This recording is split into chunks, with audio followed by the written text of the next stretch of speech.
सञ्जीवं मारुतुल्यवेगं जितेन्द्रियं बोधिमतां वरिष्ठं वातात्मजं वानरयूथमुख्यं श्रीरामदूतं शरणं प्रपद्ये। नमस्कार, स्वागत है आपका आचार्यवाणी में। मैं आचार्य डॉक्टर विक्रमादित्य आपके साथ उपस्थित हूँ और इस आचार्यवाणी के माध्यम से हमारे चैनल की तरफ से आप सबको बहुत बहुत शुभकामना। नव संवत आरंभ हो गया है। संवत 2080 महाराज विक्रमादित्य का के नाम से संवत है और पिंगल नाम का संवत इस बार है। और ये संवत बहुत बढ़िया ग्रह नक्षत्रों के अनुसार से बड़े सुंदर मुहूर्त में हो रहा है। बहुत वर्ष बाद हमने देखा कि गजकेसरी योग के अंतर्गत नववर्ष आरंभ हो रहा है। ज्योतिष के दृष्टिकोण से बहुत सारे लोगों को ज्ञान भी होगा कि गजकेसरी नाम का योग बड़ा सुंदर योग माना जाता है। 1000 प्रकार के कष्टमय योग में यदि एक शुभ योग बन जाता है तो बहुत बढ़िया वर्चस्व के योग दे देता है, सुंदर योग दे देता है। तो गजकेसरी योग के अंतर्गत जब मीन राशि में बृहस्पति, सूर्य, बुध और साथ साथ चंद्रमा विद्यमान हो गए हैं और विशेष तौर पे बृहस्पति और चंद्रमा की युति स्वग्रही होकर चंद्रमा वहाँ पर विशेष तौर पे बृहस्पति के साथ बैठे, बृहस्पति स्वग्रही होकर चंद्रमा के साथ आ गए हैं, तो गजकेसरी योग बना दिया है। बड़ा ही सुंदर योग बन गया है।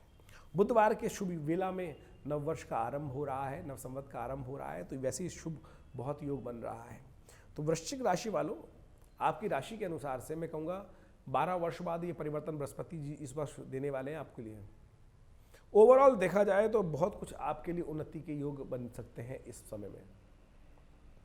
आपकी कुंडली के अनुसार से यदि देखें तो अभी बृहस्पति जहाँ चल रहे हैं वो कई बार ज्योतिषियों का मानना है कि पंचम में बृहस्पति निष्फल होते हैं, बहुत बड़ा कार्य नहीं करते हैं। गोचर में वो सूत्र नहीं लगता है फिर भी, लेकिन पंचम का सूत्र देखें तो बृहस्पति पंचम में उतना फलीभूत नहीं होते हैं, कई बार कई लोगों का मानना है। अब बृहस्पति परिवर्तित होकर बहुत जल्दी, वैसे तो 31 तारीख को अस्त होंगे थोड़ी देर के लिए, उसके बाद 21 अप्रैल को परिवर्तन की तरफ चले जाएंगे। 21 अप्रैल को परिवर्तन होकर वो विशेष तौर पे आपके दशम भाव को देखने वाले हैं। दशम भाव सम्मान का भाव है, दशम भाव नौकरी वाला भाव है, दशम भाव पिता का भाव है, मान सम्मान का भाव है, सफलता का भाव है। तो हमारी गणनाएं कहती हैं कि उसमें आपको बहुत कुछ उन्नति के योग बन सकते हैं, धन आगमन के योग बन सकते हैं, बड़े वर्चस्व में इंप्रूवमेंट के योग बन सकते हैं। तो ओवरऑल बड़ा अच्छा योग, पहले से ज़्यादा फलीभूत होने के योग दिखाई देते हैं। लेकिन फिर भी हम आपको कहेंगे कि आपको थोड़ा सा अपने शत्रुओं पर ध्यान रखना चाहिए, सेहत का विशेष तौर पर ध्यान रखने का प्रयास करना चाहिए। वैसे तो शनि महाराज बृहस्पति को देख रहे हैं, लेकिन छठे ग्रह भाव में जब शनि की दृष्टि होती है तो वो वहाँ पर वो आपके रोगों को तो कम कर देगा, लेकिन फिर भी बृहस्पति का वहाँ पर आगमन होने के कारण से थोड़ा सेहत का आपको ध्यान रखने की ज़रूरत है।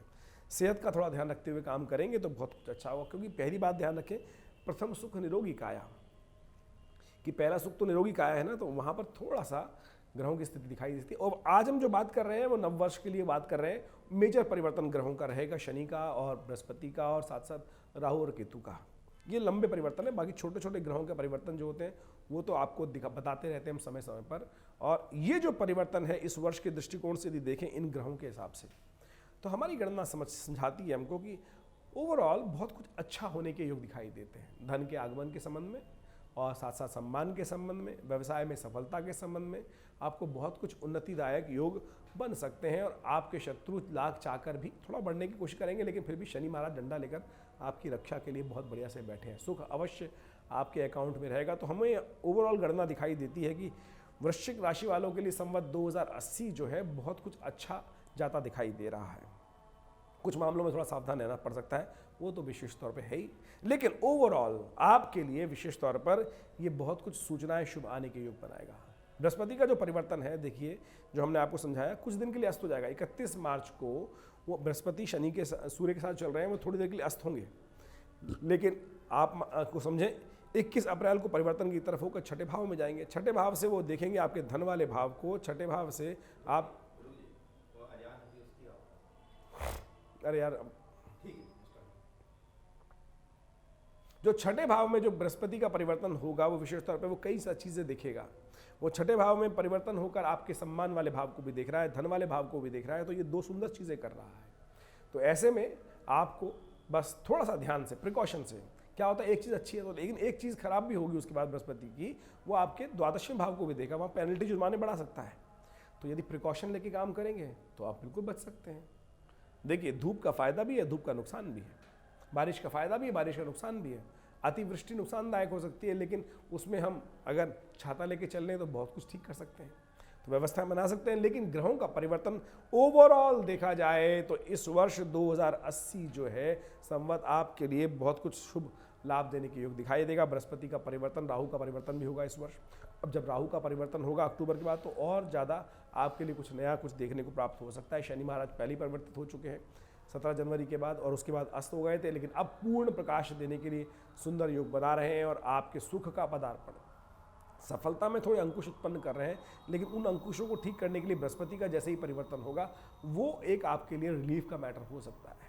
सुख तो दे रहे हैं शनि महाराज, अवश्य देंगे, लेकिन वृश्चिक राशि वालों के लिए थोड़ा सा सफलता में, कामों में थोड़ी सफलता में बाधा उत्पन्न कर सकते हैं। वो बृहस्पति महाराज अभी परिवर्तित होकर वो ठीक करने के योग बना देंगे, तो चिंता ना करें, आपके लिए बहुत सुंदर अवश्य बनेगी। ऐसे में कुछ खास उपाय भी आपको अवश्य करने का प्रयास करना चाहिए। हमारी ज्योतिषी गणनाएं कहती हैं कि आपको हनुमान जी को प्रसन्न करने का प्रयास करें। आपकी राशि के अनुसार से सबसे बढ़िया आपके लिए रहेगा हनुमान जी को प्रसन्न करने का प्रयास कीजिए। हनुमान चालीसा का नित्य प्रति पाठ करें, हनुमान जी को चोला चढ़ा दिया करें मंगलवार के दिन विशेष तौर पर। जितना हनुमान जी को प्रसन्न करने का प्रयास करेंगे, आपका झंडा उतना बुलंद होगा। कांधे मूंद जनेऊ साजे, तो चिंता ना करें। आप और देवता चित्त न धरे, हनुमत से ही सर्व सुख करहीं।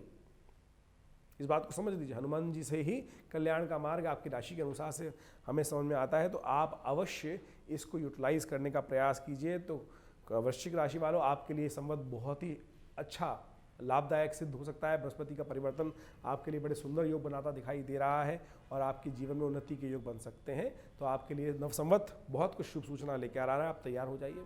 बीच बीच में बृहस्पति और शनि में थोड़ा परिवर्तन आएगा, वो समझ लीजिए कि 5 सितंबर से लेकर 31 दिसंबर के बीच में शनि बृहस्पति जो है वो वक्री हो जाएंगे। उस समय में हम उपस्थित करेंगे, बताएंगे कि क्या कुछ होने के योग हैं, तब आप समझ लीजिएगा। लेकिन शनि महाराज वक्री होंगे करीब करीब 17 जून से लेकर 4 नवंबर के बीच में। और ये जो परिवर्तन है ये भी उस समय हम बता दी जाएगा क्या कुछ करने वाला है आपके लिए। लेकिन अभी के लिए तो जो परिवर्तन, नववर्ष की सूचना, आगमन की सूचना, हर एक के मन में उत्कंठा होती है कि महाराज हम जानना चाहते हैं कि हमारा नया साल आपके लिए, हमारे लिए कैसा है। तो आपके लिए व्यावसायिक दृष्टिकोण से बढ़िया है, सफलता के दृष्टिकोण से बढ़िया है। ओवरऑल ग्रहों की गणना दिखाई देती है कि वो अच्छी रहेगी। राहु का परिवर्तन भी होगा, अक्टूबर में राहु परिवर्तन होगा।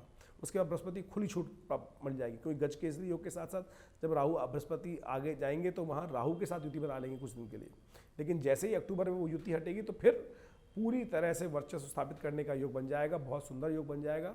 तो ऐसे में हमें जो गणना दिखाई दे रही है कि 2080 आपके लिए बहुत सूचना शुभ लेकर आया है। शुभ समय में आगमन है, शुभ मुहूर्त में आगमन है, तो आपके लिए कल्याणकारी रहेगा। आपके मन में कोई प्रश्न चल रहा हो तो चिंता ना करें, प्रश्न उठना स्वाभाविक है, उत्कंठा रहती है, उसका निदान भी होना चाहिए। तो हमने वो सुंदर व्यवस्था बनाई है कि आप व्हाट्सएप के माध्यम से अपने प्रश्नों को हमें भेज सकते हैं। और दिल्ली में विवेकानंद योगाश्रम आपके लिए सदा खुला है। आपके लिए भारतीय संस्कृति के संबंध में बहुत सारे हमने शोध किए हैं, बहुत सारी पुस्तकें लिखी हैं, और उन सब संबंध में आप जानकारी ले सकते हैं, आश्रम से जुड़ सकते हैं। हर रविवार को विशेष बड़ा कार्यक्रम रहता है आश्रम पे, उसमें आप भाग ले सकते हैं। सुबह 8 बजे से लेकर करीब करीब 10 साढ़े 10 बजे तक कार्यक्रम चलता है दिल्ली में। आपका विशेष तौर पर आश्रम में स्वागत रहेगा। धन्यवाद।